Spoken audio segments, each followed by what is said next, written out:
Hello, I'm Paul Llewellyn, and welcome to Rainmakers, where we share the stories of those making a difference in their communities. On today's show, we are delighted to welcome Russ McCann, a dedicated volunteer from British Columbia. Russ has a unique story of transforming his skills in construction into meaningful community service.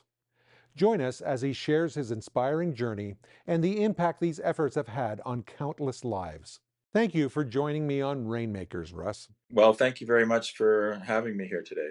Can you please tell us your name and a little bit about yourself, including where you live and the name of the main project you've worked on in the past? Currently, I'm attending in Salmon Arm Seventh Adventist Church, which is in Salmon Arm, British Columbia, and I'm on the community services team there, which we call the Thrive team, actually. And we are in the process of planning a bunch of projects, and we've done a few projects already in the area. But I'm fairly new to this area. I've moved here fairly recently, so I'm just trying to get a sense of what the community's needs are, and hoping to come up with some new projects for the new year. Tell me more about this project you're involved with. What kind of initiatives have you worked on? Yeah, when we were living at the coast, we had heard of another church that was doing an extreme home makeover type project in the area. And when I heard about it, I was quite inspired because I'm in a construction business, and at the time I was feeling that I wasn't being very relevant with the church, and I was feeling like a bit of a bench warmer. So when I heard that idea, I thought, man, maybe that's something we could do. So I formed a team of people that were with a common interest to make it happen, and we started planning to do those projects in the church where we were at, which was Cornerstone Church in Coquitlam, BC. Russ, how and when did your work in this community service project begin? Our first project was in 2007, which is going back a few years. Um, we really had no budget. A church had no budget for such a project, so we were basically um, had a very small vision of what we could actually do. And being as I had a construction company, I always had in the back of my mind that if we failed, if the church failed, I could always come in with my crew and clean it up on a few days later or something. But actually, what ended up happening was God has a much bigger vision than we do, and our very first project became extremely well publicized, and there was a lot of media there, and it grew into a much bigger job than we had ever imagined. And as a result of that, we kind of developed a whole team of local businesses and tradespeople that wanted us to continue doing these projects. So we ended up doing 16 makeovers over the course of the next 9 years, in the Coquitlam and Maple Ridge and Port Coquitlam area. It seems very complex. So who are the different types of people that joined you in this project? Yeah, but it was amazing to me the generosity of the people that wanted to be involved in that project on an ongoing basis. And so, again, the rest of our projects with no budget, hardly any budget at all, we didn't fundraise or do anything. We were just relying on volunteers from the community to donate materials and stuff. But they were just so excited about it. They would be calling me even a week after the project was done. I'm saving up materials for next year's project, and so it was just amazing. And again, we quickly realized that it wasn't so much about the family that we were helping with the huge renovation, because some of them were massive. Like, even we did one where it was a whole house build in 10 days. We always tried to keep it in a very short time frame, 7 to 10 days. Two to three or $400,000 worth of work on each job, and all donated from the community. But we quickly realized that even though it was great to help that family, that the real blessing from the project was being able to work next with all these, side to side with all these companies and people that were volunteering to help. And we created a lot of really tight bonds with those people, which we still have today. Made some really great friends with some really awesome people. Well, we had, um, I mean, just about every trade you could imagine: plumbers and electricians and heating and venting, roofing companies, and like I say, they were all very keen on being involved. And there was just something special about when you give a gift like that, and those people may not have been necessarily used to giving, like maybe church people are more used to giving, but these people with these businesses, that it doesn't really make a lot of sense to give away $15,000 heat systems or whatever. But yet they would come to me and say, "Man, I just gave away $15,000 furnace, but I've never felt better in my whole life." So it was an opportunity for us to kind of then segue into, well, this is what our God's all about. He's giving, with no strings attached, and that, and it's an amazing opportunity for us to share how our God works. And yeah, so those bonds and friendships developed just because a lot of those same tradespeople just wanted to continue working with us. And at the end, we had, over 100 businesses that were involved in the project over the course of the week, donating various things, and also, church members that were working alongside and preparing meals and doing whatever they were capable of doing. And one of the things we definitely tried to do was to include anybody who wanted to help, even if it was just sweeping or menial tasks. We just wanted everybody to feel involved and fit them in where we could. So it was a really awesome experience. Russ, I love hearing stories. Could you tell me of somebody's life that was positively impacted by your efforts? Yeah, the families. It was a bit of a challenge at the beginning, trying to figure out how we would choose uh, a family that needed the work. And the very first project, we had really no way of figuring out how to do that. And so one of our church members had approached me and said there was a family who um, that lived near her that she knew was going through a hard time. There had been a death in the family or something, but she didn't know too much about it. And we kind of set that aside and assumed we'd get somehow more names, but that was the only one that came up. And it ended up being just a total uh, miracle that we chose that family. And unfortunately, they had lost a son in a kind of a gang related incident, and they were really going through a hard time. So it was a real blessing for them that we were able to come in and help them with the house. And for them, it was like they were promoting us to the media, and that's kind of how we ended up getting on the reveal day. Almost every news channel in Canada was there, and the province newspaper, and everybody was there doing the story. And as a result of that, the the word got out. I was getting calls from people in the States and all over the place saying they had seen the spot on the news because it had played so widely across the country. And later I was talking with a conference person, and he said it was the most positive media that the Seventh Adventist Church in Canada had ever received from a single event. So it was pretty awesome how God made that into such an amazing thing from such a narrow vision that we had at the beginning. So, is there one particular story that stands out among all the experiences that you've had? Yeah, there's a wide variety of families that we ended up helping. Um, we had a single mom who had lost her leg when she was hit by a train accident, and she was struggling with a house that wasn't very wheelchair friendly.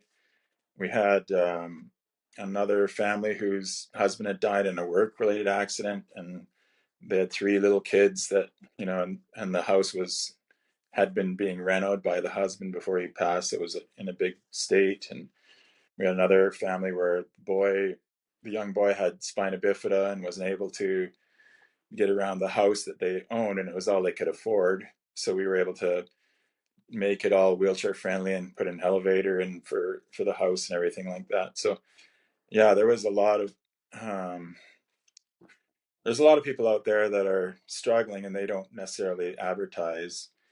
And we only got most of our nominations from neighbors who were aware of the situation that would nominate their neighbors for the project, and then we would go in and do an interview and find out that it was a worthy job. And it was hard sometimes to pick the ones that we wanted to do, and that's why we ended up doing sometimes 2 or 3 a year, just because we were torn on which one would be the best to do.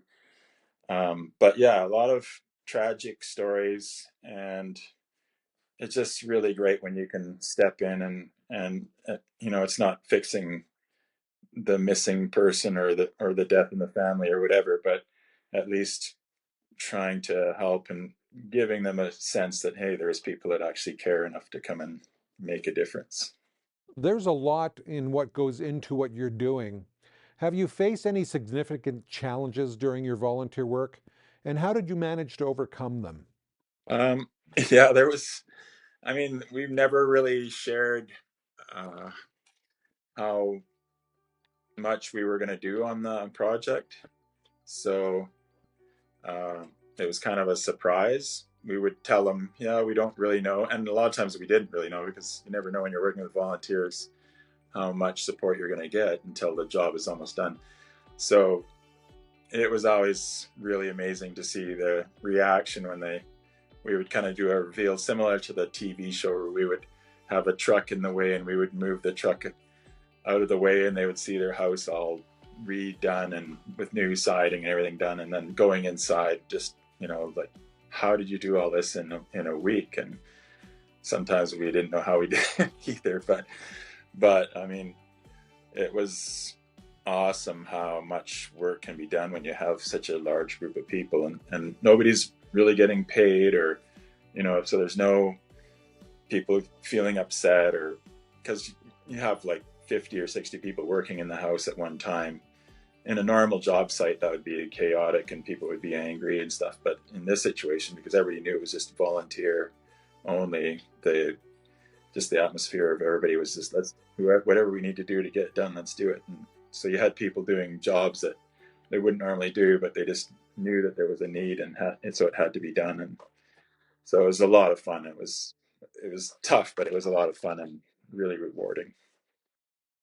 Yeah, and it was interesting. I mean, on the very first project, for example, the boy who had been murdered was a student at a public university, Kwantlen University, and the university horticultural department, which is, I guess, he was a student of, had contacted me and said they wanted to do a yard makeover for that project, but they didn't want to have any interaction with, or any connection to any church or anything like that, because they're a public university. They were quite strong in that. They wouldn't even eat with us. They were like, we'll bring our own food, we don't want to have any contact with your church people. And so they did the project, and they were really great people. And the teacher who came with the students, he was really impressed, you could tell. So the next year that he called me and said, we want to do this again, and had totally warmed up, and they were eating our food, and making really good connections. And then on the third project, they actually, on the front page of their university newsletter, wrote a big article. Kwantlen Horticultural Department partners with Cornerstone Seventh Adventist Church to do yard makeover on a extreme home makeover project. So it was one kind of like that, like a slow progression.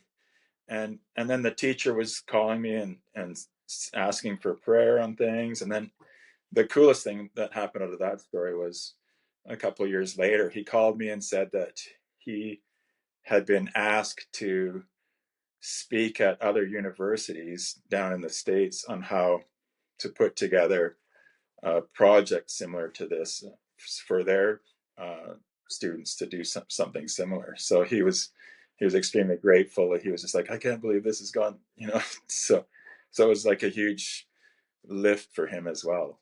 So yeah, you just don't know. Um, I like to kind of think that your seed planting analogy is a really good one, where you just don't know sometimes the seeds you're planting, but those things are happening, and it's really cool to see it when every now and then when you see that. But I don't think we know the half of it where it goes. Russ, throughout this whole project that you did you feel a deep sense of God's presence while serving others? Well, I think on the very first project, um, because we were so uncertain, we hadn't really got a family, and there was only that one place that had been brought up by one of our church members, that we were considering canceling the whole project before we even started. This was before we'd even done one. And the day of, we were going to have a meeting to discuss, should we cancel and try again next year? We don't really have a project, because the lady who had kind of nominated the family had spoke to me the next week and said, I went by the house and it looks fine, and I don't think they probably don't need much help or whatever. That was kind of her impression. So we'd kind of just put it in the back burner as not really an option. But it was the only option we had. So on the day of the meeting, I got up really early and I was kind of praying for direction and what we should do.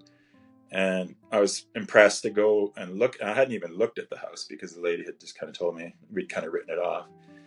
And so before the meeting, I drove over, and it was quite a ways from my house, probably about almost an hour's drive to go over there. And I drove over, and as I drove by the house, it's kind of crazy, but it's like I heard a voice almost say, "This is the one, you have to do this job."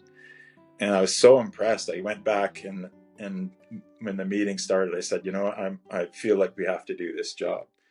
And, God's really impressing me that we need to do it. And so that was like a real, I don't know, uh, kind of a, because of the way it turned out, it's just like there's no question in my mind that God was leading us to do that project and it kind of, um, because we did that project, is kind of why the whole thing carried on for so long and with so many great people.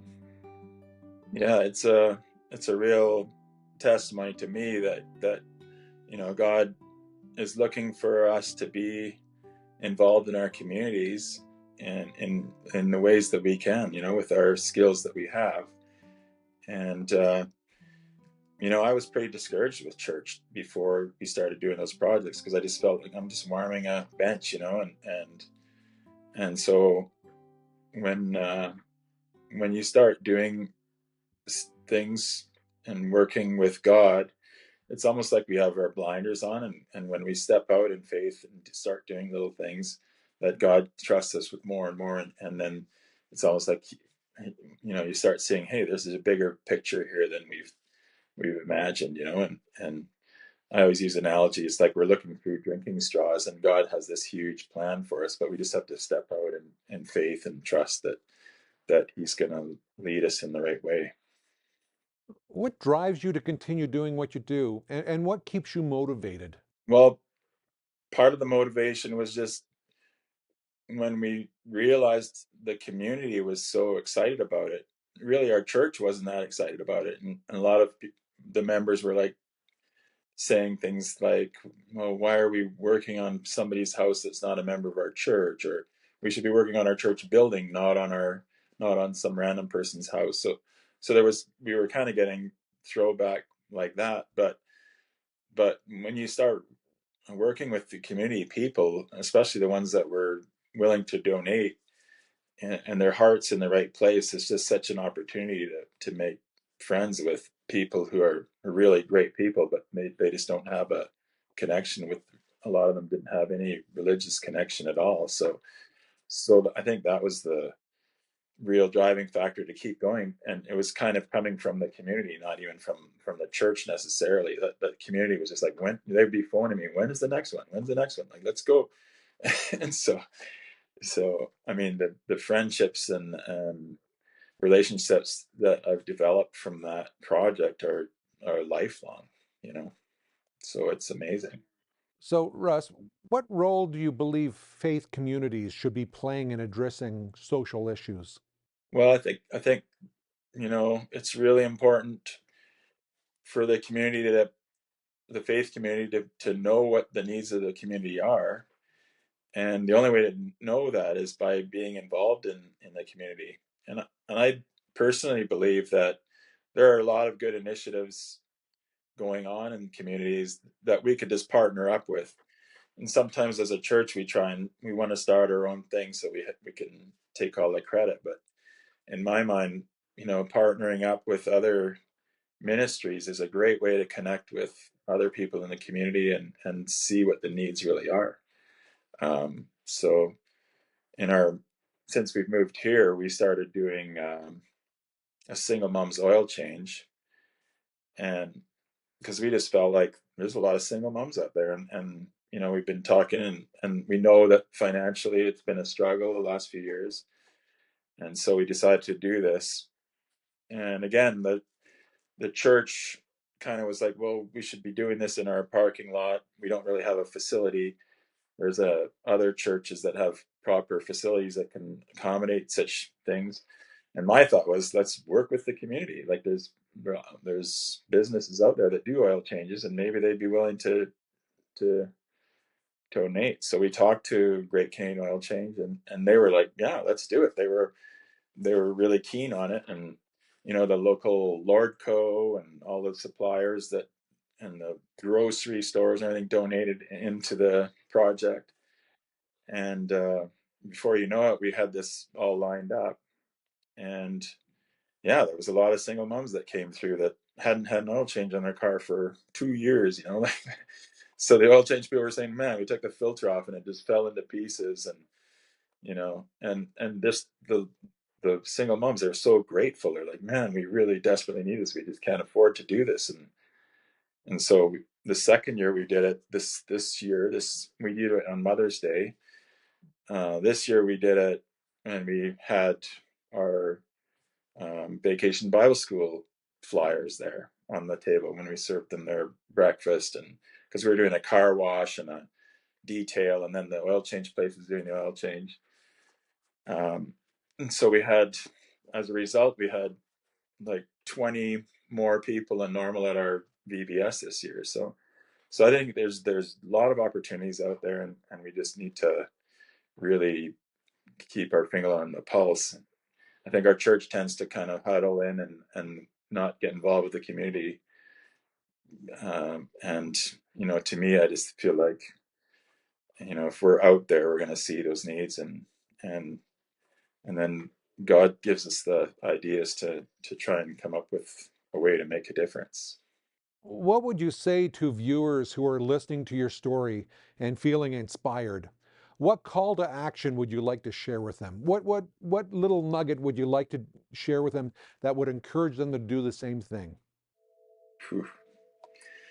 Uh, I would say, we've each been given certain talents, and some of us might not be renovators. Some of us might, you know, I, some of us, we're getting older too, and maybe aren't able to do stuff. But if we really start by asking God, what can I do on a daily basis, or who is there somebody out there I need to reach out to, or whatever it might be, I truly believe that God will open up those doors for you if you're really sincere and if your heart's in the right place. Um, I just think that there's no explanation as to how everything worked out on our projects, besides that God wanted us to be there.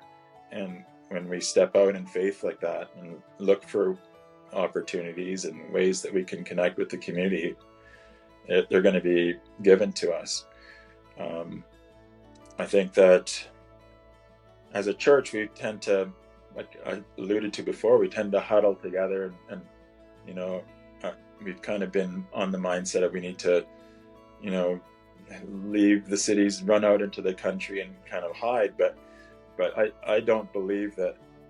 I think that God really needs people to connect with the community and not be clustered into our little group. And maybe that you might That might be sound a little harsh, but I really believe the community at large is desperately looking for something, and we're the people that can give them a message of hope.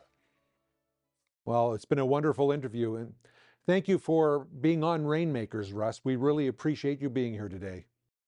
Well, thanks for having me, and God bless your guys' ministry. Have you been moved by this impactful story and feel inspired to help us continue bringing these impactful moments to life? Your support is essential for us to keep showcasing the volunteers making a difference. If you'd like to contribute to the production of Hope Channel Canada and its ministries, it's simple. Visit agentsofhope.ca, where you'll find various ways to donate. You can do it by debit, credit, Google Pay, Apple Pay, or send an e-transfer to Agents of Hope at hopetv.ca. Prefer mailing a check? Send it to Hope Channel Canada at 1148 King Street East, Oshawa, Ontario, L1H 1H8. For a more personal connection, call us at 1 855 4 HOPE TV. That's 1 855 446 7388. Don't forget to subscribe to our YouTube channel, Hope Channel Canada, and click the notification bell so you never miss an episode. You can also watch the show on multiple platforms: hopetv.ca, cable TV, the Roku app, and the Hope Channel app. Are you looking for answers to life's most profound questions? Hope Study provides free online Bible courses that cover essential topics such as faith, love, hope, and discovering your purpose, all at your own pace and all from the comfort of your home. One of our standout courses is Why is there pain and suffering in this life? This tackles one of life's toughest questions and offers hope along with biblical insights. This study is designed to help you find meaning and understanding during challenging times. Signing up is easy and completely free at hopestudy.ca. Begin your journey today and feel free to share this valuable resource with anyone else seeking answers. Uncover life's answers. Visit hopestudy.ca now and start your journey.